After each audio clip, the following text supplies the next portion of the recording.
Imagine, just for a second, that you are the most powerful person on the face of the planet. And, I don't mean like a billionaire with a lot of influence or a modern politician who has to deal with, constant gridlock or checks and balances. Right, or worrying about public opinion polls every single day. Exactly. I want you to imagine absolute, just unquestioned, terrifying power. You possess ultimate wealth. You command the largest, most formidable army in existence. Which is really hard for us to even conceptualize today. It is. I mean, your mere words act as literal binding law for millions of people across this vast, sprawling empire. Like, whatever you want, you get. Whoever you want gone is gone. Yeah, it's a level of authority that is...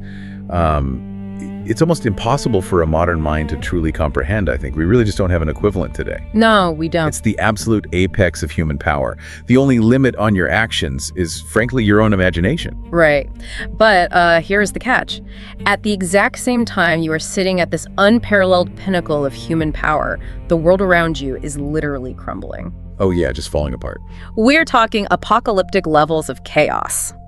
Plagues are raging through your cities, wiping out your citizens by the millions. Your borders are under constant, brutal attack from foreign armies. The economy is in a total freefall. And if that wasn't enough, right? The people closest to you. Yes. Your most trusted allies, your friends, your top generals, they are actively committing treason and trying to take your throne. It is the ultimate pressure cooker. Every single pillar of stability is collapsing. Like simultaneously. Exactly. So the question we are asking you, the listener, today is this. How do you stay sane? Right. How do you not just lose it? When you have the power to do absolutely anything, but the world is falling apart right in front of your eyes, how do you manage to lead fairly? How do you keep from, losing your mind and descending into tyranny or just complete despair? It's a fascinating question. It really is. So welcome to today's deep dive. Our mission today is highly specific. We are conducting a strategic autopsy of one of history's greatest minds to extract a Stoic leadership blueprint. And we are tailoring it directly for executive level managers and modern leaders. We are looking at the private diaries of a Roman emperor, Marcus Aurelius. And what makes this so incredibly rare is that these writings, which we now call the Meditations, they were never, ever meant to be read by anyone else. He would probably be horrified to know we are dissecting them today, right? Oh, almost certainly. I mean, we're reading the desperate, grounding, deeply private thoughts of a man who was just trying to hold his own psyche together while ruling during immense chaos. Right, just trying to survive the day. Yeah. And our goal today is to translate his ancient psychological frameworks into actionable Tier 1 business strategies. We want to look at the architecture of his mind and figure out how to map it onto the modern challenges of leadership. Because, when you take these ancient concepts and you hold them up against the backdrop of modern corporate stress like supply chain collapses, PR disasters, hostile takeovers, macroeconomic meltdowns, yeah. Exactly. You quickly realize that while our technology has changed, human nature really hasn't. The crushing weight of leadership hasn't changed. The internal panic response hasn't changed. No, it's exactly the same hardware. Right. We are going to break down the why and the how behind these Stoic concepts.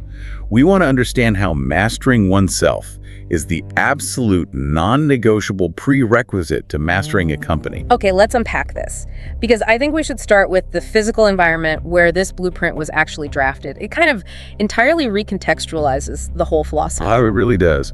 Marcus Aurelius wasn't writing these thoughts in some comfortable sunlit villa in Rome, eating grapes. Right, not at all. He wrote them for himself, mostly in freezy, mud-soaked military tents on the frontier of the empire, by the light of a flickering oil lamp, while actively commanding troops in brutal wars. That setting tells you everything you need to know. Like, this isn't theoretical armchair philosophy. This is applied psychology in a literal life or death environment. Yeah, the stakes couldn't be higher.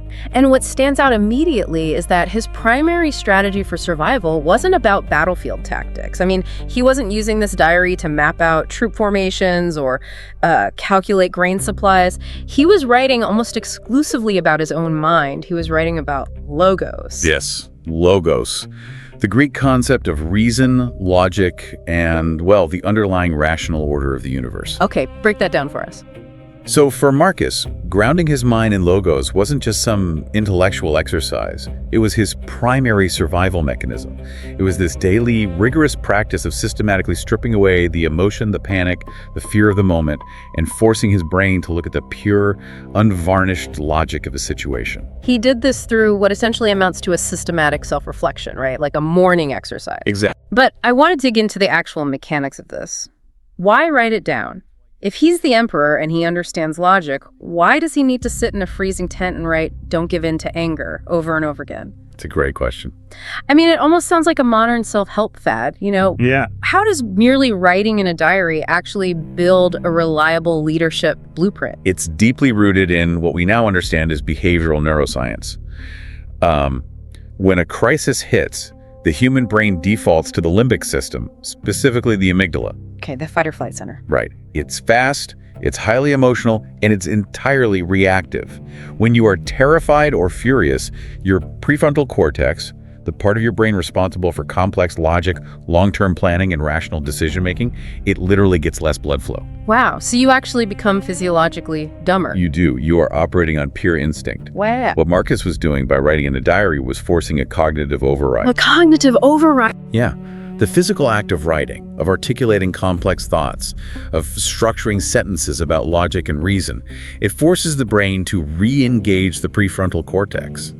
It literally pulls the energy away from the panic center and forces the brain to process reality rationally. So it's a neurological anchor. Precisely. Yeah. He was training the neural pathways of his brain to default to reason rather than emotional reactivity. That makes perfect sense. It's like forcing your brain to do complex math when it just wants to scream and run away. You are manually switching the tracks in your head.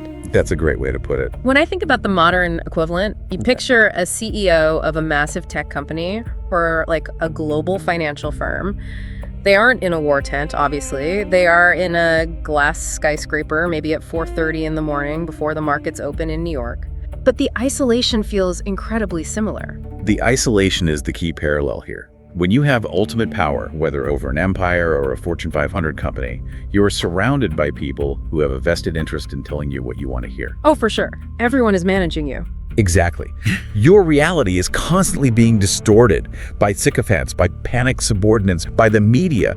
So a systematic self-reflection practice acts as the only honest mirror a leader actually has. It grounds them. Right. It is a buffer against the isolating, reality-distorting pressures of top-tier management.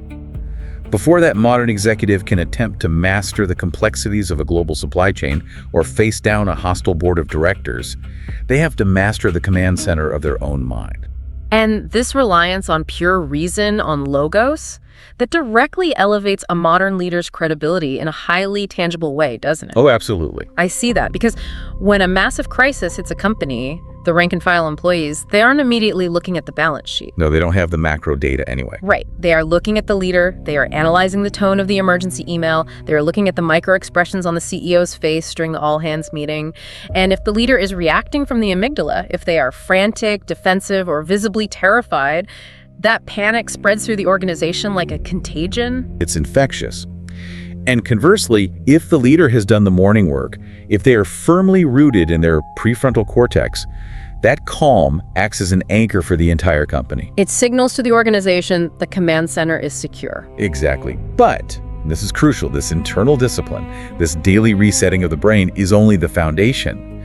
To actually apply this logic in the real world when the fire is raging, the leader has to understand the absolute core operating system of Stoic strategy. Which brings us to the dichotomy of control. This is the mechanism that takes logos out of the diary and puts it into the boardroom. It is the single most vital diagnostic tool for executive stress that we have. Marcus Aurelius divided the entire world into two strict, completely separate categories. There is what you can control, and there is what you cannot control.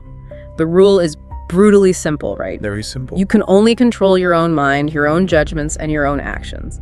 You cannot control external events. You cannot control the weather. You cannot control the opinions of others, market shifts, and you certainly cannot control what other people do. The brilliance of this dichotomy, especially in a fast-paced business environment, is how it addresses the root cause of executive burnout.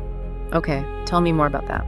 Well, modern leaders are under immense stress, primarily because they are expending massive amounts of psychological energy attempting to control external variables that are, by definition, uncontrollable. It reminds me of how a computer's CPU handles thermal throttling. Oh, that's an interesting analogy. Yeah, so when a processor gets overloaded by external heat, say the ambient temperature in the room is way too high or the workload is just too intense, the system doesn't just keep running at maximum capacity. Right, because if it did, the core would literally melt and destroy the entire machine. Exactly. The computer knows it cannot control the ambient temperature of the room.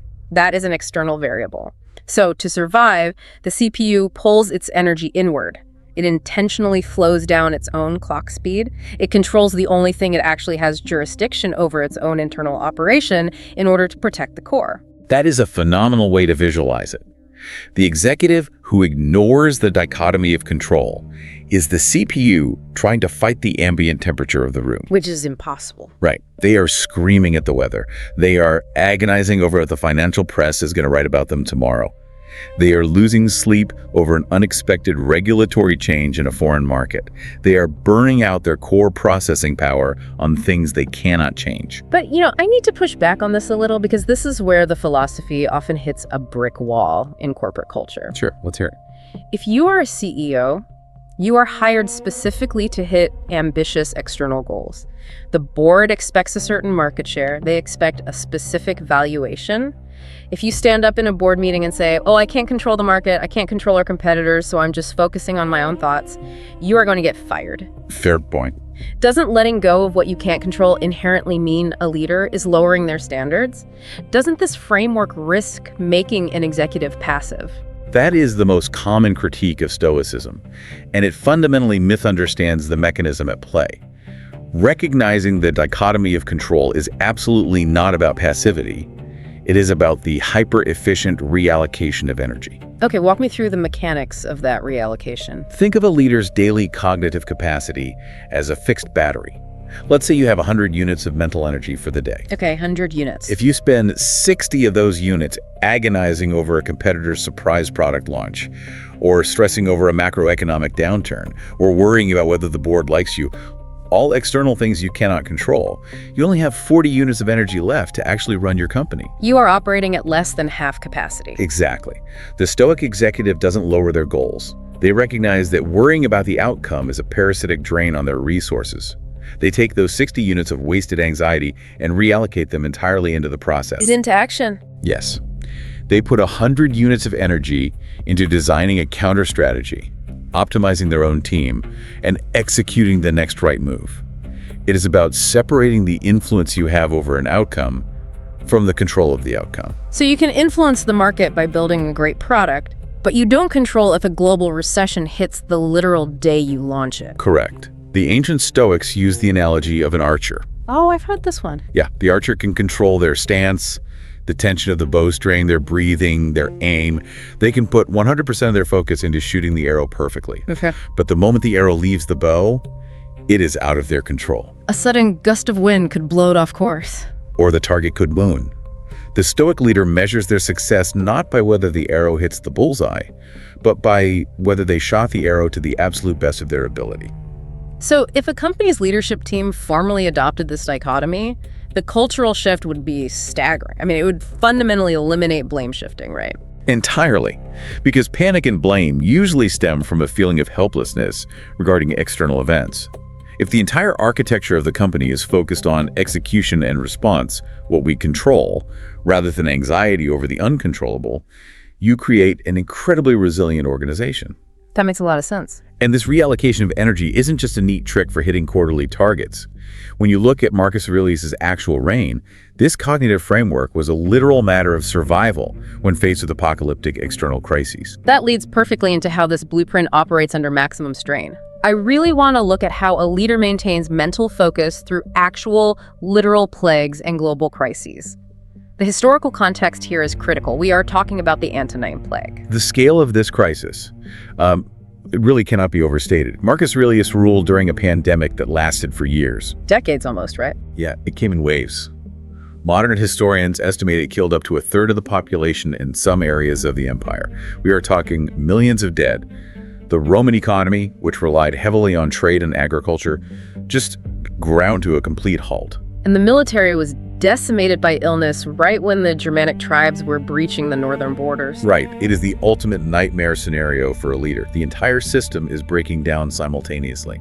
And yet, historical accounts and his own writings show a response defined by what we call Stoic equanimity, this profound inner stillness. Yes, Stoic equanimity. And we need to be very clear about what that actually means, because it is not just a fancy term for keeping a straight face or suppressing your feelings. Okay, so what is it, fundamentally? The crucial psychological insight that allowed Marcus to function was his realization that the plague itself was not the true enemy. The barbarian hordes were not the true enemy. The true enemy was his own internal emotional response to those things. Exactly.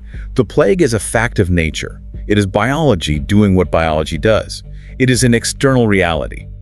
If he allowed the immense tragedy of the plague to infect his own mind with despair, panic, or overwhelming grief, then the empire truly would be lost. The command center would have fallen. Yes. His duty as a leader required him to remain entirely rational, so he could deploy medics, manage food supplies, and direct armies.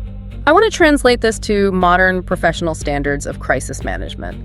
Because today, when a massive macroeconomic meltdown happens, think the 2008 financial crisis, or a sudden catastrophic global supply chain freeze, we have an entire industry dedicated to crisis PR. We certainly do. Optics are everything now. Right. We expect leaders to get on a video call, look directly into the camera, and project confidence. We want them to use the right tone of voice to soothe the shareholders. But there is a massive difference between projecting confidence and actually possessing Stoic equanimity.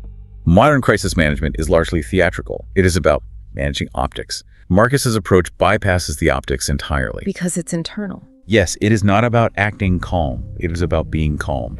And you achieve that genuine stillness by recognizing that external catastrophes are just facts of the universe to be navigated. They're not emotional attacks targeted at you. That is such a critical distinction. It removes the ego from the crisis because it is so natural for a leader, or really anyone, to take a massive setback personally. Right. Like, why is this market crash happening on my watch? Why did this supply chain fail right when I took over as CEO? This is ruining my legacy. Which is pure ego. The universe does not care about your legacy. So true. The market does not know who you are. The Stoic framework demands that you strip the narrative away from the event. A supply chain collapse is not a personal insult. It is a logistical reality. Right. The timeline of Marcus's reign is a masterclass in this. He is hit with famine, war, and disease, one after another. And his response in his diaries is never, "Why me?" His response is relentlessly practical. What is the next right action? What is within my control right now? So what does this all mean when we think about modern corporate crises? Let's put this into a modern C-suite scenario. The company's core software platform just crashed globally. Millions of users are locked out. Absolute worst case scenario. The stock is in free fall. The media is writing brutal headlines. The board members are calling every 5 minutes in a total panic. The room is absolute chaos. How does the leader actually operationalize this equanimity? What does that actually look like in the room? It looks like becoming the eye of the storm. The Stoic leader walks into that room and just refuses to absorb the chaotic energy. When people are shouting, the instinct is to shout louder to take control, right? Yeah, you want to overpower them. But the Stoic leader lowers their voice.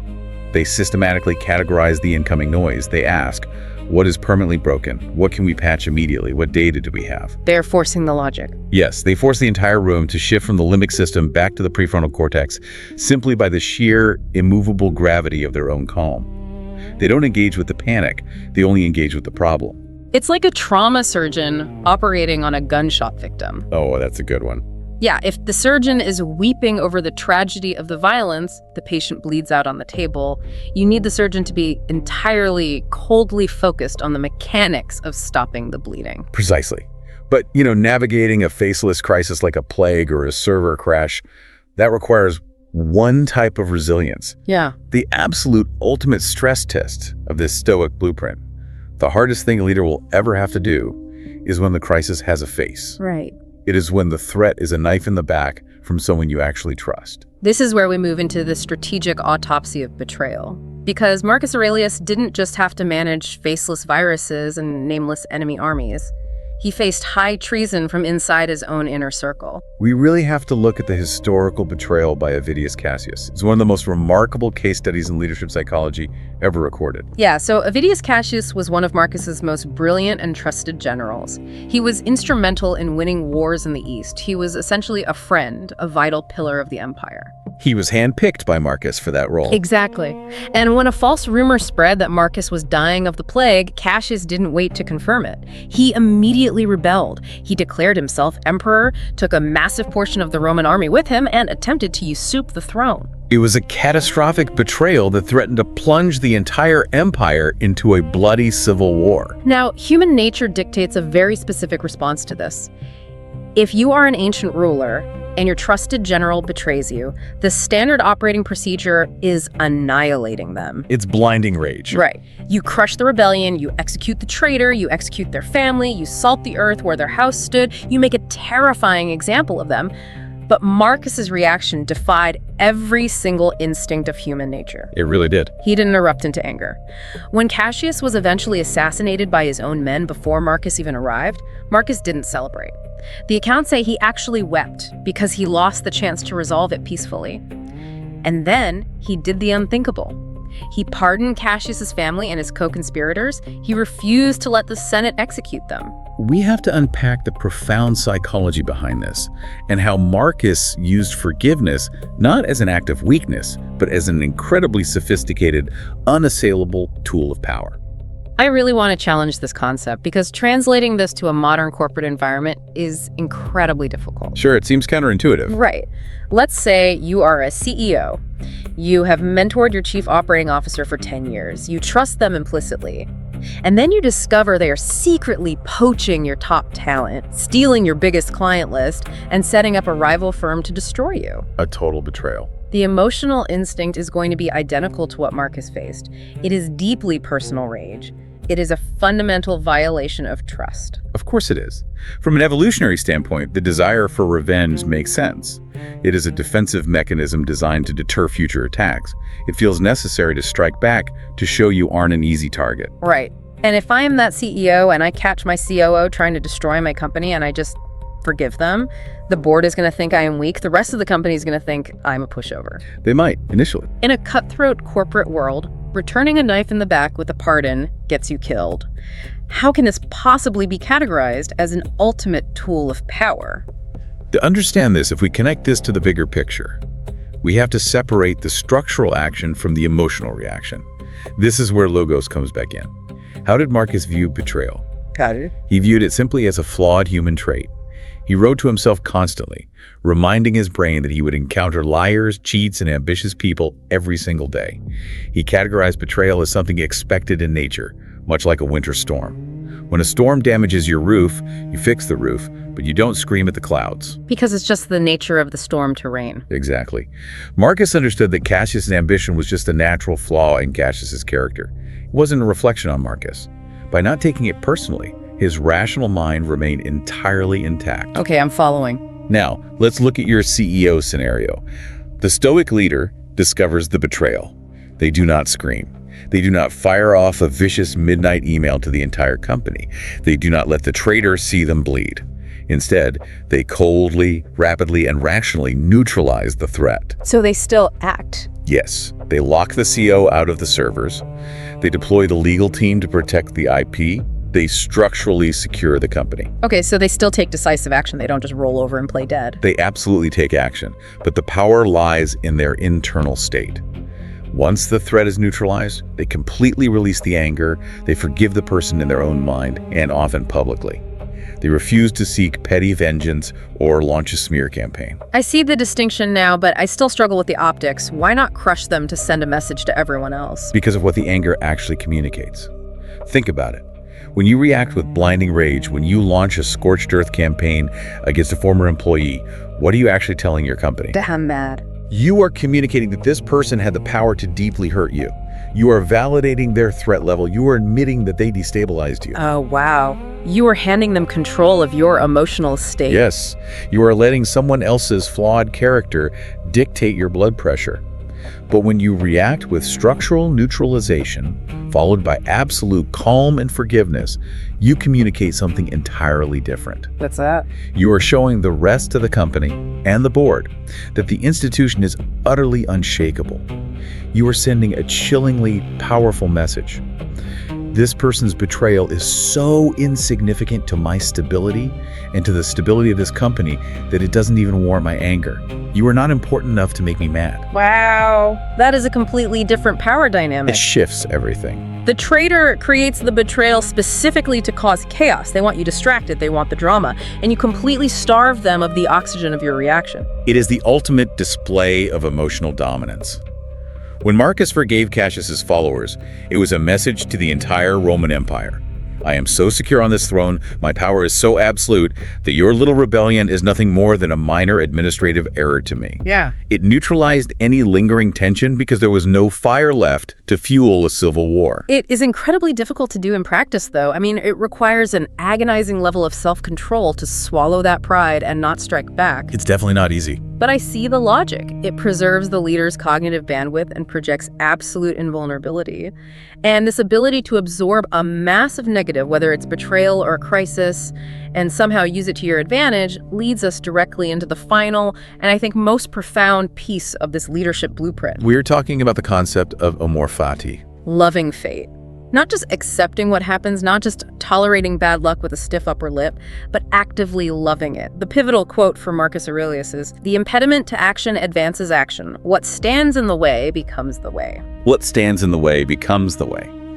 It is a concept that completely rewires how a human being processes reality. Let's apply this explicitly to a major business failure. Let's look at a massive new product launch. You are the CEO of a tech company.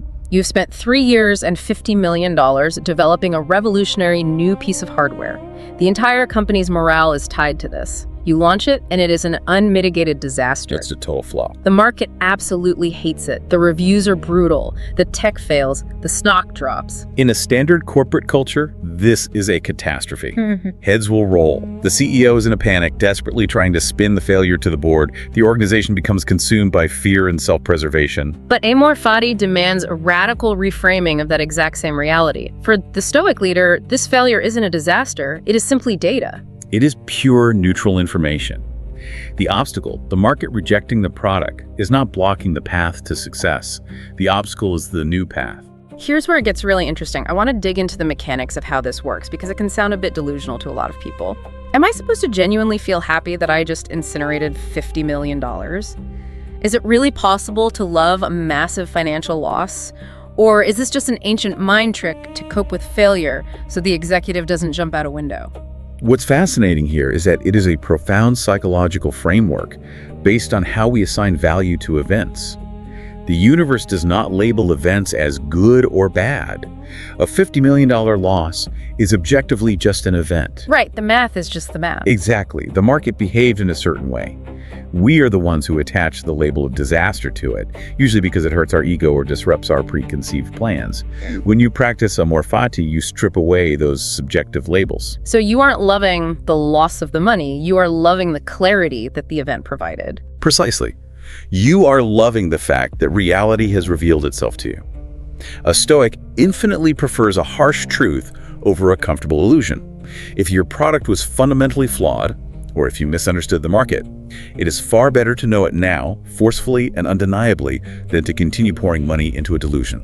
You stop the bleeding. Right. The market has just handed you a massive, albeit expensive, data set about exactly what they do not want. The impediment to action, the failure, has advanced the action. It has shown you where not to go. And think about the neurochemistry of this shift. When a leader views a failure as a disaster, the brain releases cortisol. Stress hormones flood the system, which, as we discussed earlier, shuts down the prefrontal cortex. The leader becomes defensive, rigid, and highly risk-averse. They go into hiding. Exactly. But when a leader practices Amor Fati and views the failure as fascinating new data, they trigger curiosity. Dopamine is involved in pattern recognition and learning. The prefrontal cortex stays engaged. The leader remains creative, adaptable, and highly focused on the pivot. That is how it creates an invincible corporate culture. I am thinking about how this applies to some of the most successful leaders in big tech today. You see this philosophy embedded in their operations, even if they don't explicitly call it Stoicism. The entire concept of failing fast or rapid iteration is essentially applied Amor Fati. Oh, absolutely. They don't view a failed prototype as a catastrophe. They view it as the required toll to reach the working product. Yes, they actively embrace the friction. If you love whatever happens, how can you ever be defeated? If the product succeeds, you win. If the product fails, you say, excellent, we just discovered a flaw in our assumptions. We are now smarter than we were yesterday. This is exactly the lesson we needed to learn to build the right product tomorrow. It turns the worst thing that happens to your company into a competitive advantage. The standard leader looks at the wreckage of the product launch and panics. The Stoic leader looks at the wreckage, smiles, and says, good, now we have the exact data we need to build what the market actually wants. It makes the leader psychologically bulletproof. It structurally insulates the leader from despair. And when a company is led by someone who literally cannot be demoralized, that organization becomes an absolute force of nature. Which brings us to the core mission of this strategic autopsy. We've traced the flow from internal discipline managing the brain's limbic system through logos in a morning diary, all the way to the external projection of unshakable calm during plagues, betrayals, and massive failures. It's a comprehensive system. It is. And as we wrap up this deep dive, I think we need to recalibrate our understanding of what it means to be a Titan, a true leader in the mold of Marcus Aurelius. I think the most important takeaway is dispelling the myth of the unfeeling Stoic. Being a master of this philosophy does not mean you are a robot devoid of human emotion. Marcus Aurelius was not a sociopath. Right. He felt deep grief when his children died. He felt profound exhaustion from years of war. He felt the agonizing sting of his friend's betrayal. He felt all the exact same things a modern executive feels during a crisis. Entirely. But being a Titan means having absolute, uncompromising cognitive control over how those emotions dictate your actions. You allow yourself to feel the fear, but you do not let the fear write your strategy. You feel the anger of the betrayal, but you do not let the anger dictate your response. That's powerful. The most resilient, effective leadership is built entirely from the inside out. You must conquer the space between your own ears before you can ever hope to conquer a market. And that requires rigorous daily work. It is not something you just read once and understand. Which brings us to the daily reflection for you, the listener. If you are managing a team, running a business, or just trying to navigate a high-stress career, we have a specific morning exercise for you to help build this mental discipline. This is step 1 in drafting your personal Stoic Blueprint. Sometime today, I want you to identify one specific thing out of your control right now that is causing you massive stress. Maybe it's a looming interest rate hike. Maybe it's a competitor's aggressive new move. Or maybe it's just the unpredictable mood of a difficult client. Identify it clearly. Write it down if you need to. Yeah. Acknowledge to yourself that you cannot control it, and then consciously let it go. Stop draining your battery power on it. Take all of that freed up mental energy and pivot entirely into your own response. What can you do today? Focus exclusively on that. It sounds simple in theory, but when you practice it daily, it is a profoundly transformative habit that radically increases your executive functioning. It truly is. But as we leave you today, there is one final, lingering, highly provocative thought derived from the source material that I want you to sit with. It is the ultimate paradox of his existence, really. Exactly. We look at Marcus Aurelius as this marble statue of perfect discipline, the ultimate titan of history. But remember the context we started with. He didn't just inherently possess this calm. He had to write these reminders down in a diary, sitting in a freezing tent every single day just to stay sane. It was a daily struggle. He had to constantly, desperately remind himself not to be angry, not to be petty, not to give up. So if a titan with absolute power over the known world had to fight a daily, agonizing war against his own flawed human nature just to maintain his logic, what does that reveal about the ongoing, never-ending maintenance required for our own minds? It reveals that the work is never done. Rationality is not a destination you reach. It's a state you have to fight to maintain every single morning. The command center always needs guarding. Keep reflecting, keep building that blueprint, and we will catch you on the next one.